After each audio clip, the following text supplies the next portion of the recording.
Good evening, ladies and gentlemen. This is Ravi Gotwal from Churchgate Partners, and on behalf of IndiaMart Intermesh Limited, I would like to welcome you all to the company Q1 FY22 earnings webinar. As a reminder, all participant line will be in the listen-only mode, and there will be an opportunity for you to ask questions once the presentation concludes. Joining us today from the management side, we have Mr. Dinesh Agarwal, Managing Director and Chief Executive Officer, Mr. Vijesh Agarwal, Whole-Time Director, Mr. Prateek Chandra, Chief Financial Officer, Mr. Puneet Gupta, Vice President, Strategic Planning and Investor Relations. Before we begin, I would like to remind you that some of these statements made in today's webinar may be forward-looking in nature and may involve risk and uncertainties. Kindly refer to slide number 3 of the earnings presentation for the detailed disclaimer. Now I would like to hand over the call to Mr. Dinesh Agarwal for his opening remarks. Thank you, and over to you, sir. Thank you. Good evening, everybody, and welcome to IndiaMart's Q1 FY22 results conference call. I hope you all and your loved ones are staying safe and healthy. We have already circulated our earnings presentation, which is available on our own website as well as stock exchanges website. I am sure you would have gone through the presentation and detailed financials attached. I would be happy to take any questions afterward. In the meantime, I am pleased to report that IndiaMart has delivered a consolidated revenue from operations of rupees 182 crores in the first quarter, representing a year-on-year growth of 19% on a lower base of Q1 FY21. Collections from customers stand at 170 crores in this quarter, and deferred revenue has increased from 628 crores as of June 2020 to 715 crore as of June 2021. I think we have been able to navigate the disruptions caused by second wave of the COVID much better than last year, and have been able to sustain and deliver a profitable growth in this quarter as well. IndiaMart sustained buyer traffic of about 268 millions in Q1 FY22 and business inquiries of 162 millions in Q1 FY22. During the challenging second wave of COVID-19, our 90 days repeat buyers stand at about 55%. Unlike FY21, where we had lost in the first quarter, we had lost about 14,000 customers. We saw lesser mortality, and 6,000 paying customers have been declined on the sequential basis, closing the total count of 146,000 customers for the end of the quarter.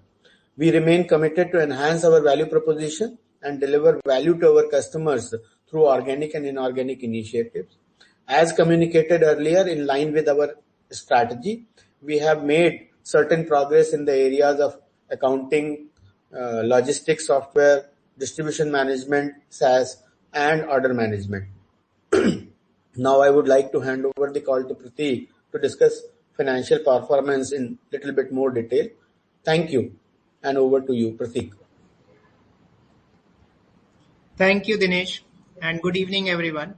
I will take you through the financial performance for the quarter ending June 2021.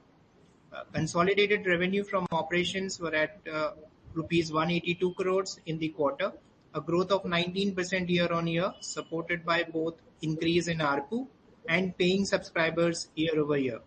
Consolidated EBITDA was rupees 89 crores, representing a margin of 49%. As highlighted earlier, company posted strong YOY revenue growth due to a low base of Q1 financial year 21 for comparison, and maintained high margins as we continue to work from home and have lower cost. Net profit for the quarter was rupees 88 crores with a margin of 42%, and cash generated from operations during the quarter was rupees 61 crores. Thank you very much. We are now ready to take any questions. Thank you, Prateek. We will now begin a Q&A session. Please allow camera and microphone access if you wish to ask a question, and use the raise hand option. You may type your question in the discussion panel, and we will revert to you if any question remains unanswered. Please restrict to 2 questions so that we may be able to address questions from all the participants. We will wait for a couple of seconds while the question queue assembles.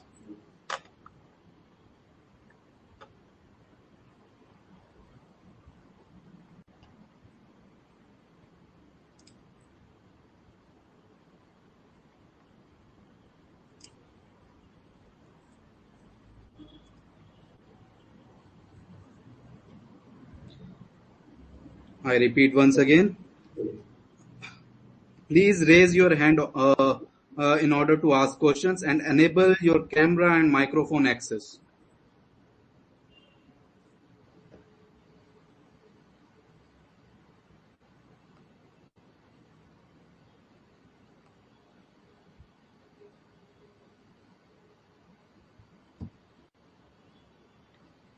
So first question is from the line of Amit Chandra. Please go ahead. Am I audible?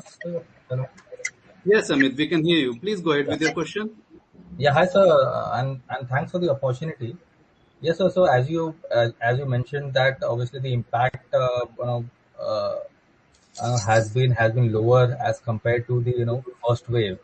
But how do you see it in terms of the impact that we have seen in like in the various pockets? Maybe if you can comment, what has been the impact on the monthly and on the yearly package users. Okay. And as we see that we have seen sharp jump in realizations. So how do you actually read that? So what has actually actually uh, this thing led to the increase in the realizations? So if you can provide some clarity on that, then I have a follow up on that.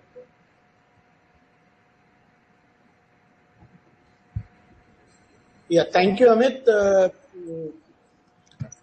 As you can see, last time also we had reiterated this fact, and this time also, uh, most of the customers that pay us monthly, they are the immediate ones who we come to know immediately because their monthly payments are not received and they are removed from our customer count.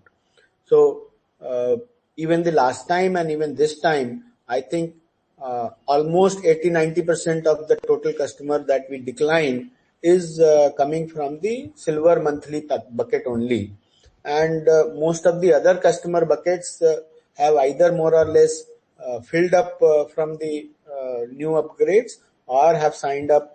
So there we have not seen much of decline. Now coming to your second question on the realization, as you know, the total revenue itself has been increasing, which is coming from the deferred revenue.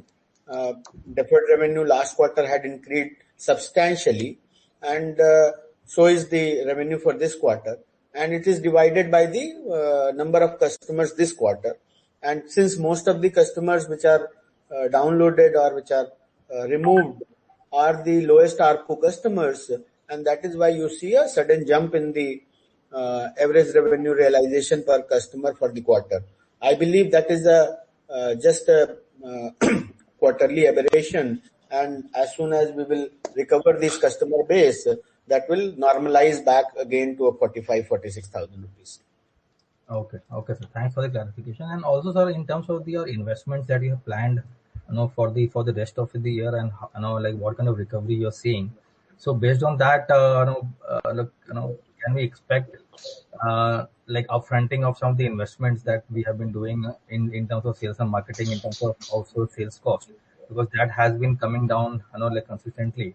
So, based on the market conditions and like based on the recovery that you're expecting, how do we see the how do you see the different cost going forward in terms of your investment in sales and marketing and hirings, and in terms of your also sales cost, and also in terms of the increasing competition, like maybe some of the competitors are spending huge amounts of money on advertising. So are we seeing any impact of that on, say, traffic, or in terms of any of our clients, like, like shifting from IndiaMart to the competition or something of that sort, if you're experiencing? Yeah. So since you have asked 2-3 questions, let me try and answer them one by one. So first one, let us see we have been telling this that in the October, November, December quarter itself, that we could not do hiring in the first 2 quarters of the last financial year, and we wanted the office to open before we start hiring. However, that did not happen until Diwali.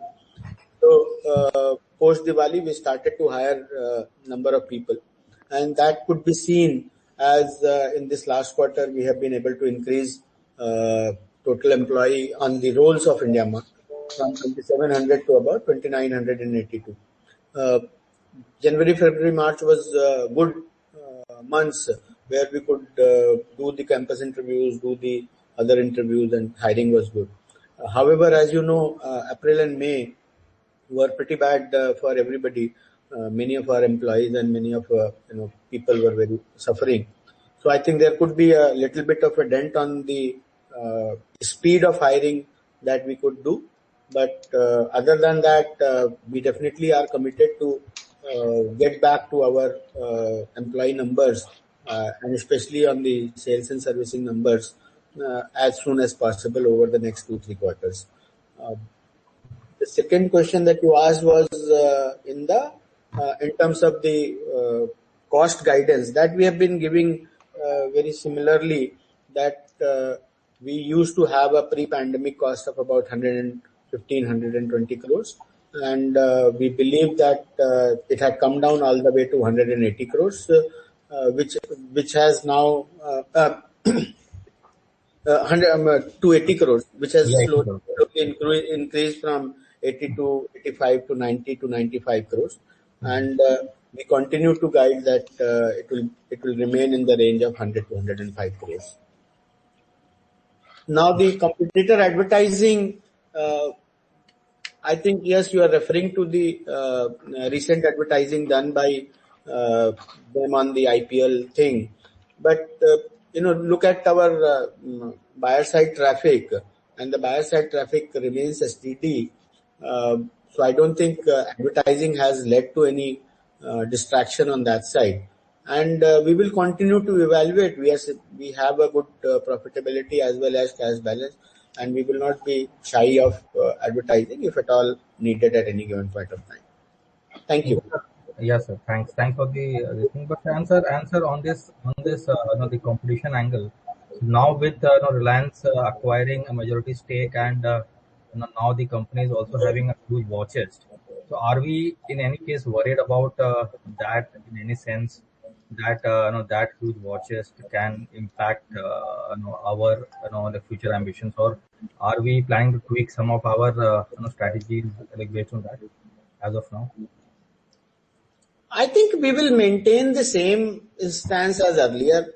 I have been saying that more investment, more entrepreneurs, more industrialists coming into different, internet as a sector, software as a sector, marketplace as a sector, e-commerce as a sector is good for the entire sector. Suddenly in the last 2-3 years, the number of internet users have gone up tremendously, and their needs have gone up tremendously in terms of software needs, in terms of commerce need, and there are huge opportunity today to channelize different kind of things. And I don't think it will be possible for a single IndiaMart or a single Just Dial or a single Google or a single Reliance to do that. Many more people and many more entrepreneurs and talent and industrialists would be welcome in that side. Having said that, yes, Just Dial was always a very different business than our B2B business. They had recently announced entry into B2B. We haven't seen yet much of the traction on that side, or haven't heard anything, but we remain cautious and keep monitoring the situation properly. At IndiaMart, I think our focus will remain to see how do we continue to increase our network effects by way of more buyers and more suppliers coming there, and the supplier behavior data and the buyer behavior data that we gathered over a period of last 10 years and every year that we gather with 55% repeat visit, that we will use towards behavioral matchmaking using AI and ML and different data techniques. Also, as you can see, we are slowly expanding our ecosystem to go beyond just discovery towards financial accounting, towards logistics technology, and towards distribution management or order management side. And we continue to look for more organic as well as inorganic opportunity. Within IndiaMart organically also, our lead management system has been slowly going towards becoming a conversational commerce platform. And we continue to work slowly on that bit by bit. I'm sure these things will result. Hope that answers your question. Yeah, sir. And thanks and all the best, sir. Thank you. Next question is from the line of Amit Jeswani, Stallion Asset. Please go ahead. Hi, Dinesh ji. Dinesh ji, when I look at your vertical things, you've done everything perfect. When I look at website views, RFQs, number of buyers, sellers, you've created a great platform. So you're perfect horizontally. But do you think we've been very conservative on not going vertical? I mean, getting into newer products which can solve large customer problems, because you have massive numbers of customers, probably the largest. What we are doing right now is a very small scale things. Your customers need accountings, they need websites, they need a lot of these SMEs need to get digital, and you have a platform. Do you think, because we have capital, do you think we need to hire the right kind of skill from places like Zoho, etc., to get that thing rolling? The vertical. So my question is more on the verticalization of IndiaMart, not on the horizontal things. Horizontal things, sir, now it's an automatic platform that you have created. So my ideas are more based on how do you think about verticalization and what large new customer problems can you solve? Okay, thank you. So on the, let's say, first of all, how do we expand our ecosystem horizontally? So within horizontal ecosystem, as you can see, we started with the website, we started offering them RFQ and buy lead system, we started them offering the cloud telephony, lead manager and CRM. Now we are adding accounting, logistics, order management. We already have a payment system in place. So horizontally, we have been adding multiple items, and we have been investing into multiple items. You are right. Vertically, we have not invested so far into any, but we continue to look for any vertical inorganic investment opportunity. On the other hand, if you look at internally, we have, last year also I said that previous to pandemic, a more or less very little category focus was there within IndiaMart. It's only last year first time when the suddenly had to work on the medical as a category or medicine as a category, we realized that there is a huge opportunity to do things more horizontal, more vertical category wise. And we are actually in the process of increasing team and expertise on that side so that more and more vertical fulfillment can be done and more vertical problems can be solved. And you are right, yes, hiring better people and can definitely improve this whole area.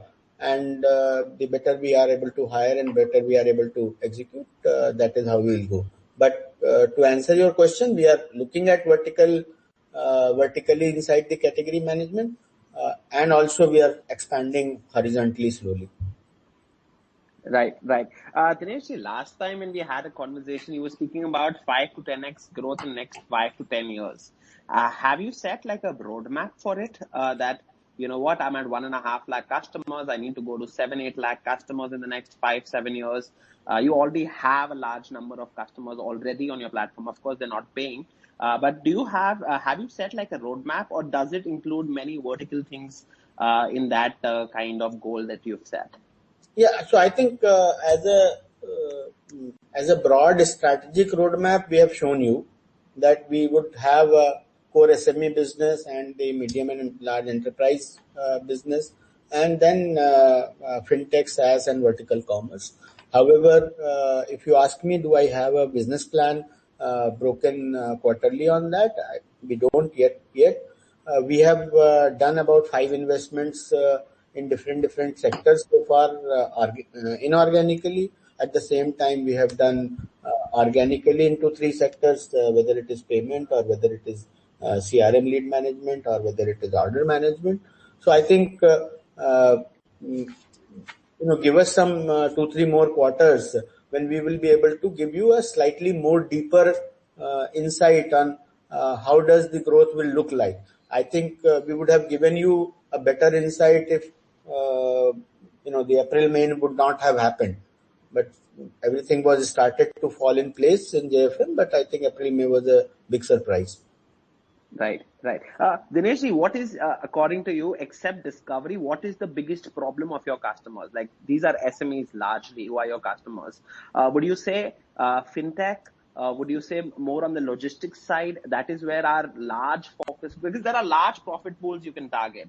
You've already nailed one profit pool, Dinesh. So I'm just trying to understand which is that big problem which your customers you think have, which is adjacent to your IndiaMart platform. Is it logistics? Because we've tried once on the logistics side in 2015-16, if I'm not wrong. So if you can also help us understand what stops us getting more on the logistics side also, so that we control the ecosystem better. So I think we have conveyed it multiple times. So if you look at this particular slide, the dark blue ones are the areas which we have already worked upon and continue to improve upon. The light blue ones, there are 4 areas which have been defined. One is the payment, the second is the logistics, technology and tracking, the third is transaction financing, and fourth is the enablement of business. I think on that side, enablement of business is a lot more fragmented because multiple different SaaS and multiple different solutions are to be integrated. It is not just one big ERP that you can acquire and SMEs will start using it. Unlike and similarly on the logistics side, the medium enterprise uses very different logistics technology that as compared to a D2C brand. So Shipway, whereas Shipway fits into a D2C logistics help, Super Procure fits into a slightly more larger size, medium to large enterprise logistics and transportation front. Payments front, we have been building organically, and we are continuing to look for more partners on that. As I showed, credit and transaction financing, we tried doing some small pilots before the pandemic, but after the pandemic, immediately I think everything went onto the back burner. So currently our focus remains on the enablement of business, logistics tracking and the payment side. And as we get more granular data, we will come to the transaction financing side. Got it. Thank you. Which is one last question. Do you think, Dinesh, this year also will be able to grow at 25% around those levels? Since June and July, you've seen a bounce. You probably might have seen a bounce in June and July. You think this year, by the end of year, we'll be able to do 25% odd kind of growth? I will keep mum not to answer this question. Oh, thank you, Mr. Dinesh. Nice speaking to you again. Thank you. A reminder to all participants that you may use raise hand option on your screen if you wish to ask a question.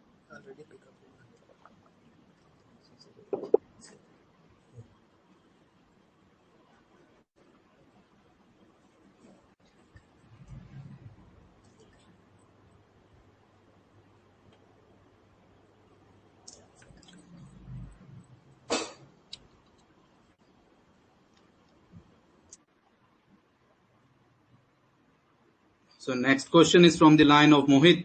Please go ahead with your question. Hello, hi, good evening. Am I audible? Yes, you are audible, Mohit. Please go ahead. Yeah, I just wanted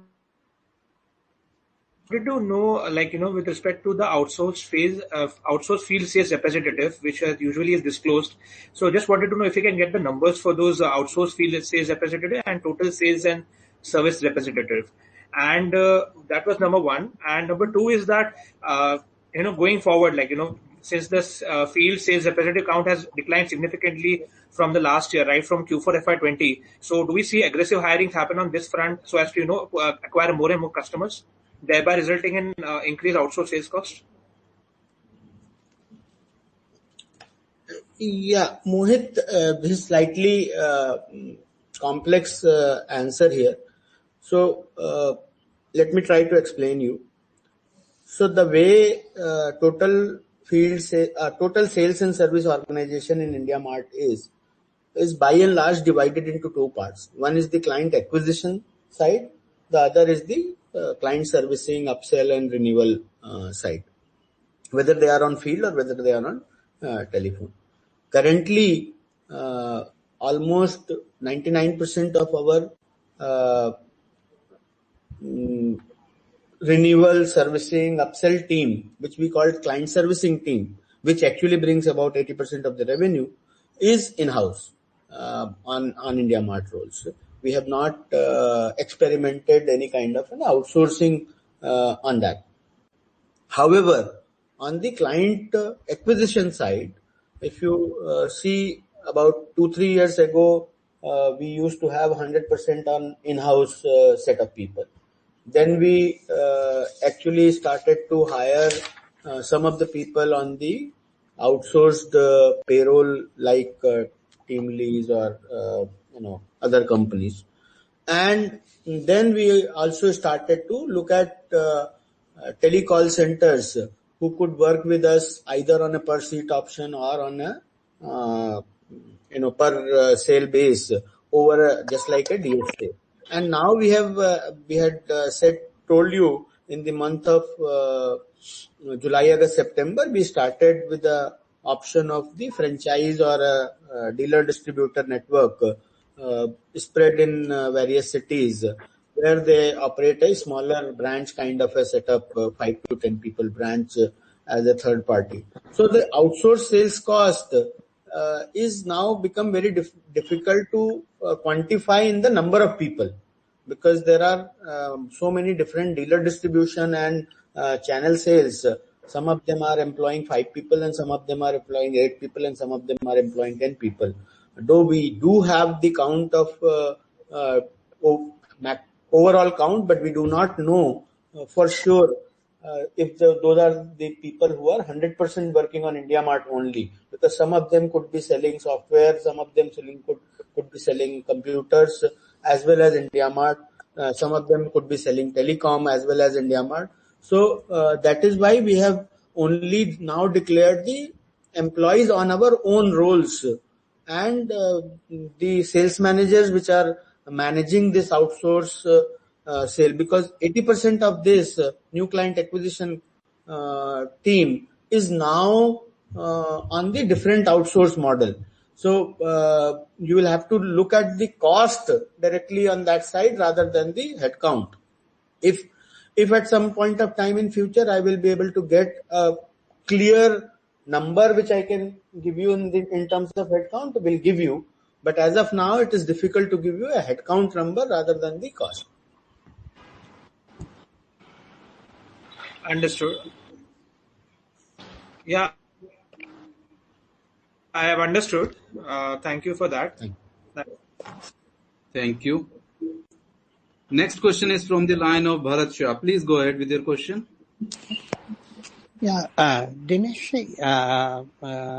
in continuing from an earlier question, and there are many things that we have done well, and then there are others where we have taken some baby steps, and then there are areas which are where we are aspiring to be something, but as yet have not commenced or taken any steps. So, given the size of the opportunity, which is very large before us, unless you disagree that the size of opportunity is small, then it's a separate issue. But if you agree that size of opportunity is large, what is inhibiting us from moving about in a more, so to say, measured way? I'm not saying that we take rash kind of steps in haste, but if we allow opportunity to kind of be prolonged beyond a point, then to that extent our own competitiveness and our own strengths will diminish. What is your view about all of this? How are you seeing the situation?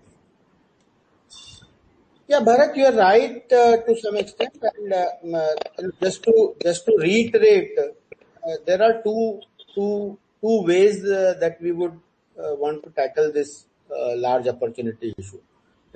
Immediately after the IPO, we said that okay, let's start on two-pronged strategy. One, the inorganic side, and one on the organic side.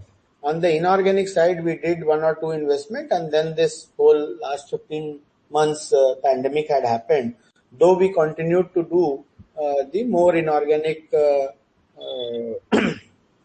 investments in the last 2, 3, 4 months after the first 6 months of the pandemic.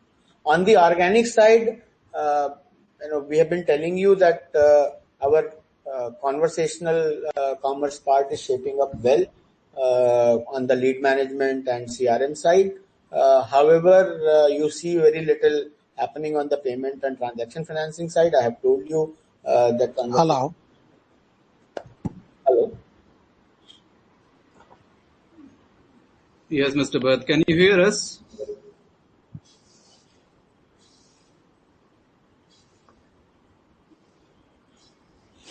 Mr. Dinesh, you may please continue. Yeah. So I think it's just that these uncertainties and challenges every now and then are distracting us from taking those two pronged approach in a much faster manner. That's the only thing you can say. But I fully agree that we should be looking at these opportunities, both organic and inorganic, in a measured as well as rational way, faster rational way, and we do not want to go irrational and rash increasing.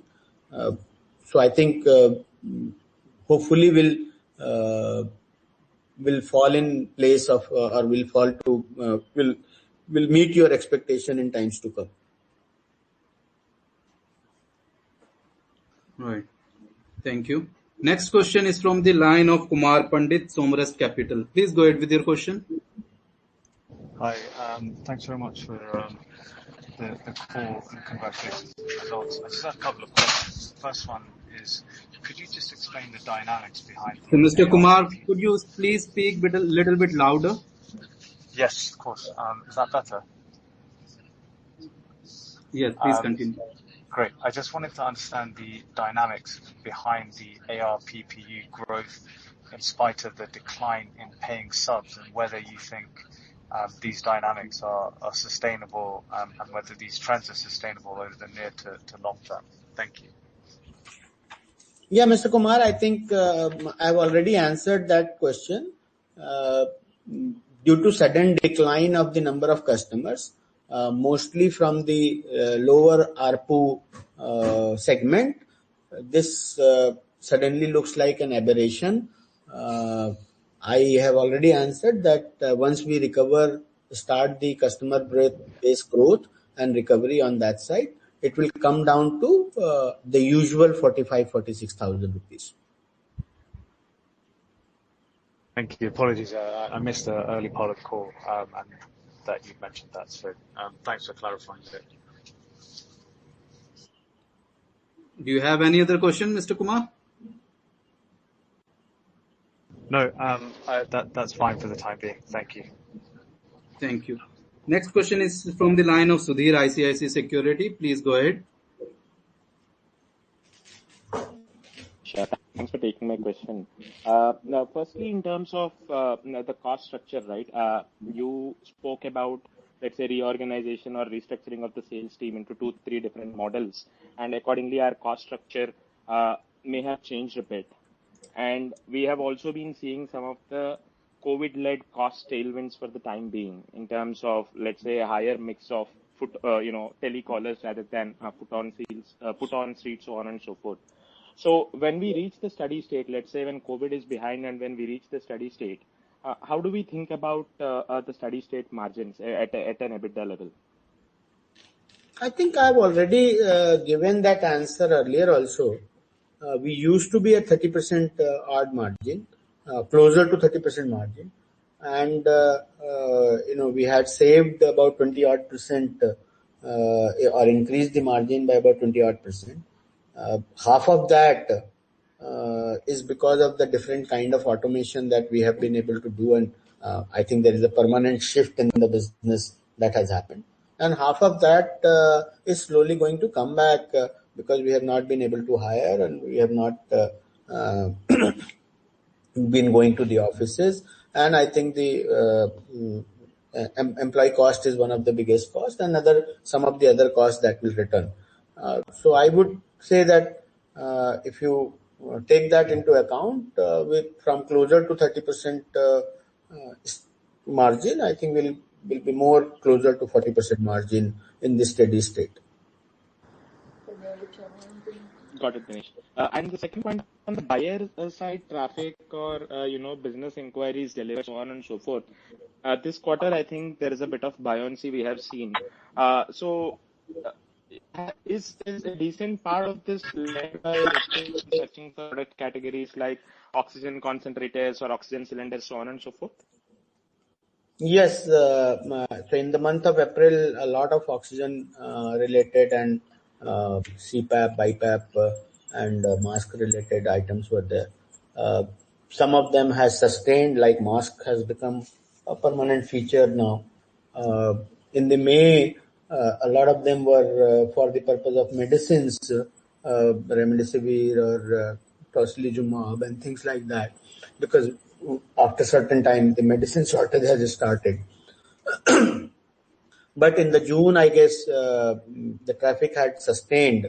So it is not that whatever spike came in the April and May, because in April and May on one side these medical spikes came, on the other hand naturally the industry was more or less shut down.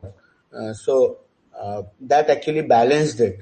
But we are seeing in the June month or in the current weekly trend, I think a 250-260 million traffic seems like a sustainable traffic. Got it. So even after that spike is over, that rush towards oxygen concentrator as a category is over, you are still seeing reasonable amount of buoyancy in the inquiries delivered and the buyer side traffic. Yeah, it is because very diversified. As you have seen in the past, we are coming from 50 different industries, and almost 100,000 different categories, coming from 1,000 plus towns and cities. Tier 1 cities only contribute about 33% of the buyer traffic. Tier 2 city about 25%, and then tier 3 and 4 is actually increasing now at 41%. So we have a very well diversified traffic across fashion, apparel, garment, chemical, fertilizer, medical, agro, machinery, and everything. So I guess we have seen even on a monthly basis, if you go and look at any of the indicators at Alexa or SimilarWeb, the traffic is maintained, and we believe that there is a permanent shift has happened towards internet adoption, and IndiaMart has proven to be a go-to place for people. Yeah. Got it, Dinesh. Thanks and all the best. Thank you, Sudhir.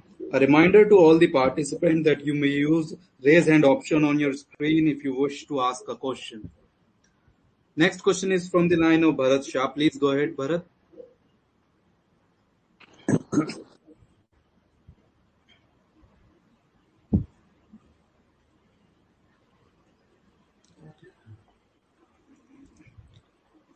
Hi, Bharat. Can you hear us?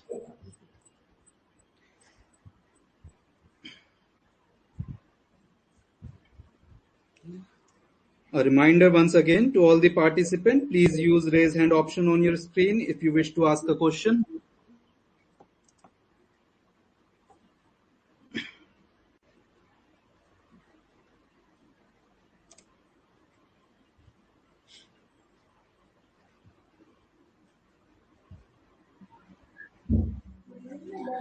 Next question is from the line of Kushagra Bhatta. Please go ahead. Yeah, hi. Thanks for giving me the opportunity. Am I audible? Yes. Yes. Yeah.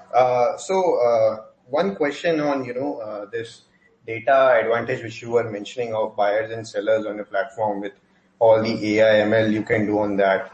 I just wanted to gather more sense on how with this whole data you're sitting on, what sort of analysis or what sort of advantage you can do uh, versus others, possibly because all of the businesses in the B2B space are sort of moving in a similar direction. So how are you thinking of differentiating yourself in a way? What additional offering which you can provide, which I got it. others would not be able to? And also, one related question is, with the Reliance data sitting on, right, with all the geo platforms and on, what data you think is probably you are missing today, which Reliance would be bringing to the table with their telecom and whatever geo platform ecosystem they have? So let me first answer what we know of our own business. And there are two kind of data. One is the database, the supplier database or the category database or the product database or the photos database or the ratings database that we have, which probably everybody has, even Google has, or even Just Dial has. Telecom companies also have some different kind of data. The second part of the data is the behavioral data or usage data. Now, many places you will see more consumer personalization that is being done. So if you go to Google, if you go to Amazon, and as a consumer, you go there not very frequently. You go there frequently, maybe 2, 3, 4 times a month. Here at India Mart, we do very differently. We do supplier personalization. What happens at India Mart, we have developed 2, 3 very good supplier tools which bring the supplier back on our platform almost every day or almost some of them every hour.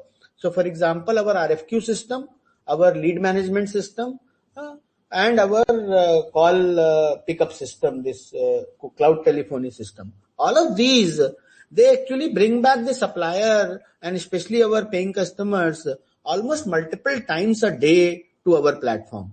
And they end up doing activities on those kind of buyers which they like the best. So if they like the retail ones the best, or if they like the Agra ones the best over the Jaipur ones, or if they like the sofa set ones better than so suppose there are 2 furniture manufacturers.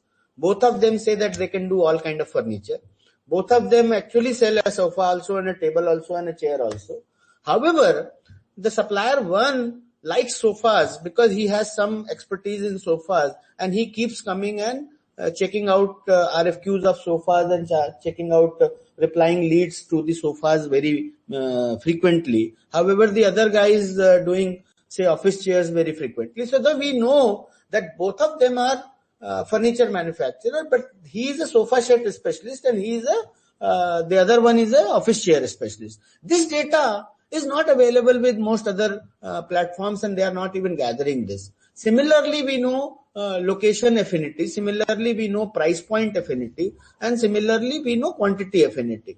The other thing is the buyer profiling that we have created over a period of time. So a buyer comes to on our platform say once, and then he gave you his number and maybe email and name and some information, and he put a requirement for say sofa. Next time he came in and he gave a requirement for say a chair. Next time he came in and gave a requirement for a say sofa fabric. So we know that he is probably a sofa set integrator or a sofa set fabricator, and we display that to the suppliers. So it's an enhanced buyer profile that we have gathered over a period of time because the buyers have been repeating on our platform at 55% rate. So these are some of the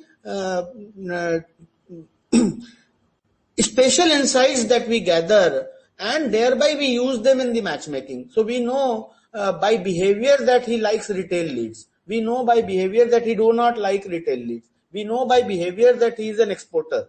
We know by behavior that he's an exporter or he's a local only manufacturer. So we know all of these because of this data that we collect every day in, day out. And the data sources are RFQ consumption, our lead management where callback and replies happen, and the PNS system. And all of these data sources, obviously over and above there is a product data which is there available. So that is a very specific data that we are referring to. And anybody will tell you that the relevancy is far more better at IndiaMart than at any place else. Okay. And second part of the question, like what data you probably would be missing today, which Reliance is able to provide. Any sense on that, or you won't be able to comment on that? I know we have not been tracking Reliance. We have not been tracking JioMart, so we know only a little about just that. Now that this development has happened, we will start to study that more in detail as and when more details are revealed, and we'll try to see where we need to act, and we'll keep a close watch on the developments happening, and then start to build our strategy accordingly. Sure. Last question on the ARPUs thing. So is this the correct understanding when I break it up, the ARPUs, that the platinum customers, the top 10% suppliers on your platform, the ARPUs for them have kind of moved from almost 180,000 to almost north of 2 lakh rupees. So is this the correct understanding, first of all? No, sir. I think what happens is the way our revenue recognition works. Prateek, you would like to explain the way our revenue recognition works. It comes from the deferred revenue. So, right. The way ARPU we calculate is end of the quarter customers. So the total revenue recognized during the quarter divided by the end of the quarter customers, and that is so that this does not mean that the ARPU has increased dramatically in a particular segment. It is purely because there has been a sharp decline in the number of paying customers by 6,000, and that is why it is reflecting. It is also reflecting that most of the decline has happened at the bottom of the pyramid. Okay, got it. And a related question is, so when you mentioned that the ARPUs will kind of go back, I remember in one of the past few calls, you sort of hinted towards planning or strategizing towards price hikes as well in respective categories. So that those price hikes you are not going ahead with, right? I mean, we have been doing minor things here and there, and that is how you see a longer duration from 33,000 to 44,000, about almost 33% price hike has happened over the last 4 years or so. The specific instance that you're talking about, the category based or city based pricing, that we have not been able to roll out, and I don't think this is the right time to roll out that. Okay, sure. Thanks. Yeah. Thank you. Next question is from the line of Bharat Shah. Please go ahead. Yeah, I think earlier I was talking to you, and for some reason line got snapped off. So we were discussing that in terms of the size of opportunity, are we being a bit more measured than what is good for us, or we think what we are doing in at a pace is something which is meaningful and appropriate? Therefore, in that context, you answered. I wanted to raise an alternative point of view on that. Supposing if you have to think about IndiaMart 3 to 5 years down the line, what do you think IndiaMart would look like? What will be the key key defining aspects of IndiaMart that you think it will look like? Otherwise, you would regard that as a missed opportunity. Yeah, what we think we will look like is already there on this slide. Puneet, can you put up that slide again? No, I said in 3 to 5 years' time, and not today. Yeah, this is 3 to 5 years time frame. This is where we would look like. This slide truly depicts what we want to look like in 3 to 5 years time. Which means dark blue or light blue, all boxes will be cleared and will be attained. I mean, 80% of these boxes should be ticked. And the reason why it is as yet not there is because of a strategic reason, or not having adequate talent pool, or some other reason why it is kind of being moved over slowly. No, so Mr. Bharat, I think until last year we were only doing the first two quadrants. We were only doing the discovery, and we were in the process of doing conversation. The next light blue color items we had put down only in the month of October, November, December last year. So from there, we are only sitting in July. So it's been 7-8 months when we thought that we will actually start doing all this. And once we cover 80% or more of the quadrants, you think strategically our remit and our plans would be in a, from your point of view, it would be satisfying, and what is appropriate for the opportunity? That is what is our thought, collective thought as of now. Okay. Thank you. Thank you. Next question is from the line of Manish Gupta, Solidarity Advisors. Please go ahead. Thank you for the opportunity. So, slide 32 is, fantastic transparency in terms of how your franchise is being developed. I had one query and one request. So the query is that, is it possible for us to report the percentage of inquiries that have been fulfilled successfully as a percentage of total business inquiries delivered? Sir, that number is only available to us on a sample feedback basis, and we get almost 100,000 feedbacks every month. So out of the monthly daily unique inquiries of about 8 million, 7 million that we have, 26 million in the recent quarter. So if you divide it about 9 million per month, we send out feedback mailers and to all of them, and about 2-3% people respond back, which becomes about 150,000 odd feedback. And based upon that feedback, and since that is not a very very reliable feedback, that we can say that this inquiry is fulfilled or not fulfilled, whether the payment has happened, whether the actual transaction happened. We have a sample data which tells us on every week basis or on every month basis what is the fulfillment ratio going on. As of now, the buyer fulfillment ratio typically trends at about 40% of the times.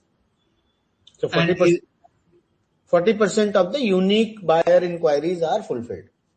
Yeah. See, my suggestion that would vary dramatically from city to city, from a tier 1 to tier 3, and from a category to category. Okay, so my sense is, Dinesh, that this is a very useful metric to see how the platform is servicing its end purpose. And as long as you're being consistent in the way you are sampling, I think even if you could report this metric based on the samples you're doing, it might be very useful. But, I think this is something I'd request you to think over and see if you could report. But there might be, issues there. which might skew the data. But if you believe that the sampling is representative, and if the 40% is trending higher or trending lower, I think it gives some good feedback operationally. So on a monthly or a quarterly basis, this number may or may not change dramatically, but on a yearly basis, as part of my roadshow and as part of my IPO roadshow and QIP roadshow, many of you had asked this question, and I had answered that over the 3 to 5 year period, this number has kept moving up, from 20% to almost 40%. However, in the last year and a half, the number of buyers themselves have gone up tremendously in the last 2 years again, and the number has still stayed at 40%. So maybe as part of the current year's annual report is almost done, but maybe as part of the annual reporting, we would try to give this some color on this. Okay. The second query I had, Dinesh, was, like I repeat, slide 32 is very, very useful. Is it possible for you also to share going forward what is the percentage renewal rate of subscriptions of your top 10% suppliers? Yes. Sorry, top 10% customers? Top 10% customers, the renewal rates are above 90%. They used to be as high as 94, 95%. So, in last year, ever since the pandemic happened, that has come down to about 90 or 89%. And we have said that the top 10% of our customers, the churn rates are less than 1%. Yeah. So my question was that can we add that to this quarterly data pack that you're sharing? On the top 10% customer? Yeah. Because again, it's a very good metric to look at operationally. Yeah, we'll definitely note down your suggestion and look at that. Last question I had was, in your employees, the product and tech employees, that seems to be flat or going down. Anything to read into that? That there has been a specific, otherwise they have been about 500 odd, but there has been a specific downturn in the last 4 or 5 quarters, and that has started to increase. So if you see this quarter itself, that has gone up from 419 to 464, and also many of the this product and tech and data employees, a lot of them are now becoming more technology employees and more product employees and less data employees, because data related roles we have started to outsource at various places. And so whatever you see is about 498 was probably the highest in the quarter one just before the pandemic, and that had some natural churn and we did not hire, but I think we are filling this back and we are aggressively going up there. So we would be, actually I would be guiding to go up to 600 very soon there. Okay, thank you so much.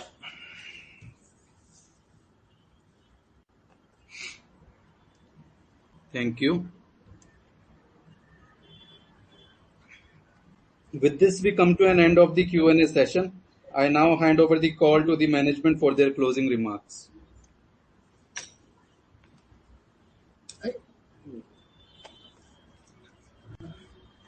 Thank you very much.